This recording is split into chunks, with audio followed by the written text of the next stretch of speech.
Detection start होगी 5 second बाद। Start.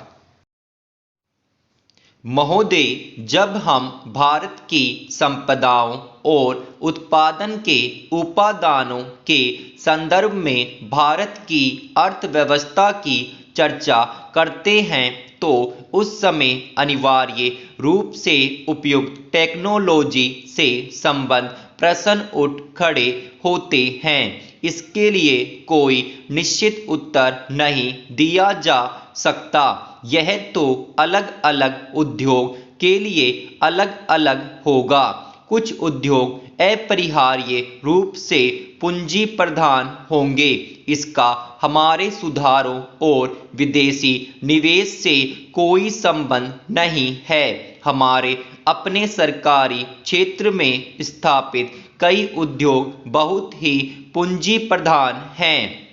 ऐसे भी कई क्षेत्र हैं जहां उत्पादन के श्रम प्रधान तरीकों का उपयोग होता है और वे प्रतियोगिता का सामना भी करते हैं। सारी दुनिया में हम आज यह देख रहे हैं कि एक जगह वेतन अधिक होने के कारण तथा दूसरी जगह सस्ते विकल्प होने के कारण उद्योग अपने स्थान बदलते रहते हैं। यह बात एक दूसरे से कतई भिन्न क्षेत्रों पर भी लागू होती है, जैसे वस्त्र उद्योग, चमड़े का सामान, इलेक्ट्रॉनिक्स और कई अन्य उद्योग। अन्य स्थानों से आकर भारत में जो निवेश किए जा रहे हैं वे ठीक इन्हीं कारणों से किए जाते हैं और ये उद्योग बड़ी मात्रा में रोजगार प्रदान करेंगे। यह आर्थिक निर्णय लेने की स्वाभाविक प्रक्रिया का अंग होता है। ऐसा सोचना अनुभवहीनता ही कहा जाएगा कि भारत में पूंजी प्रधान उद्योग की स्थापना लोग जानबूझकर करें, बिना इस बात पर विचार किए कि दोनों देशों में आपेक्षिक मूल्य और हमारे सुस्थापित तुलनात्मक लाभ क्या हैं। उसी के साथ जहां पूंजी प्रधान टेक्नोलॉजियां और उच्चतर उत्पादकता तथा वेतन साथ साथ चलते हैं, उनका हमें स्वागत करना चाहिए, उन्हें टालना नहीं चाहिए। अंतिम निर्णय तो बाजार की शक्तियों पर निर्भर करेगा।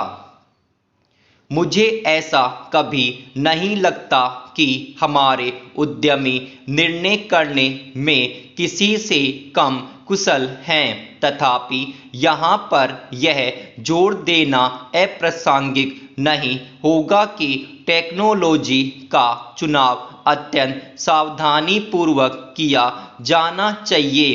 इस संदर्भ में विदेशी टेक्नोलॉजी का आयात करने वालों को देश में उपलब्ध टेक्नोलॉजियों की भी सावधानीपूर्वक जांच करनी चाहिए। सामान्य रूप से टेक्नोलॉजी का विलयन और अंगीकरण उतना महत्वपूर्ण नहीं होता जितना टेक्नोलॉजी को तैयार करने की क्षमता पैदा करना।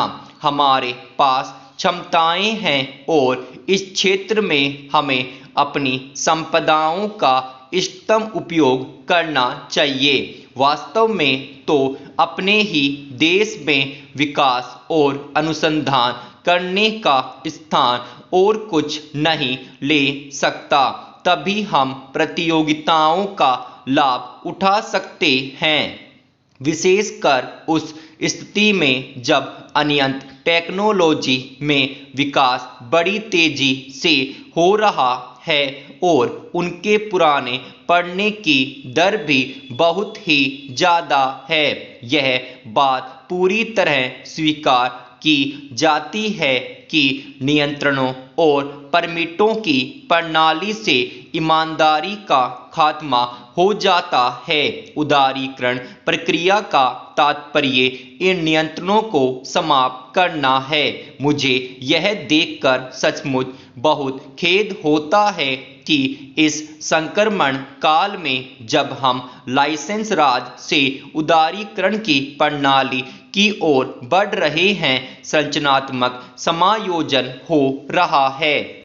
महोदय, पिछले कुछ वर्षों से पर्यावरण की सुरक्षा के बारे में एक उत्साहजनक जागरूकता देखने को मिल रही है। जैसे जैसे हम अपने विकास का खाका बनाने लगे हैं, वैसे वैसे यह बात अनुभव की जाने लगी है कि वह अपने बूते पर खड़ा रह सके और पर्यावरण की दृष्टि से भी उपयुक्त हो।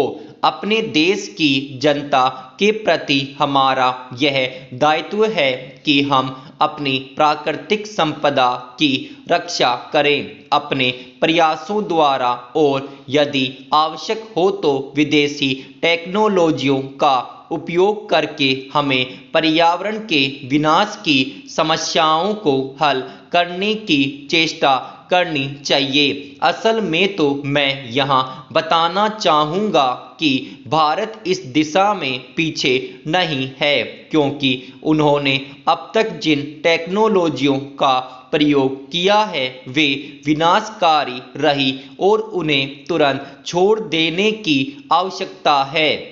वे भी नई टेक्नोलॉजियों की खोज कर रहे हैं, इसलिए हम उनसे बहुत पीछे नहीं हैं। कमोवेश हम उनके साथ साथ ही हैं। इसलिए हम सबके लिए, अन्य देशों के लिए भी और हमारे देश के लिए भी यह संभव होगा कि हम मिलकर समूचे विश्व के लिए, इस पृथ्वी ग्रह के लिए अपना योगदान दें, ताकि मिलजुल कर सहयोग से हम पर्यावरण की रक्षा के उपाय ढूंढ सकें।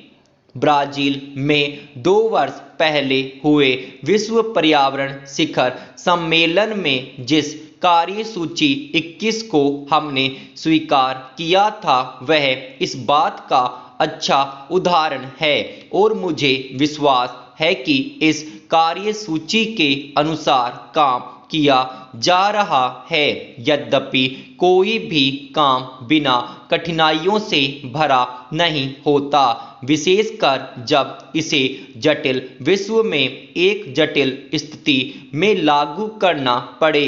परंतु मुझे विश्वास है कि स्थिति आशाजनक है और यह आशा बढ़ती जा रही है। और जहां तक विश्व के पर्यावरण के भविष्य का सवाल है, वह पहले जैसा अंधकारमय नहीं है। ऐसी टेक्नोलॉजियों को अपनाना संभव होना चाहिए जिनसे पर्यावरण के बेहतर स्तर कायम हो सके, प्राकृतिक संसाधनों को संरक्षण मिल सके और व्यर्थ पड़ी चीजों की बेहतर व्यवस्था हो सके।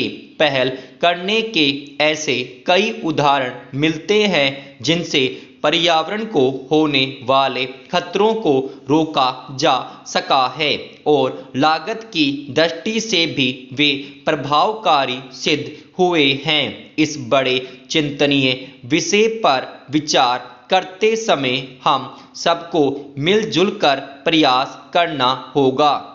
हमारी सांस्कृतिक परंपरा विशेष रूप से प्रकृति और पर्यावरण के प्रति मैत्रीपूर्ण रही है, इसलिए हम अपने देसी ढंग से भी इस दिशा में बहुत कुछ कर सकते हैं। मैं जानता हूँ कि सुधारों का यह मार्ग फूलों की सेज नहीं है, विशेषकर इतने बड़े आकार के एक लोकतंत्री देश में। जिस देश ने भी इस दिशा में चेष्टा की है, यह उनके लिए बड़ा दुष्कर कार्य सिद्ध हुआ है।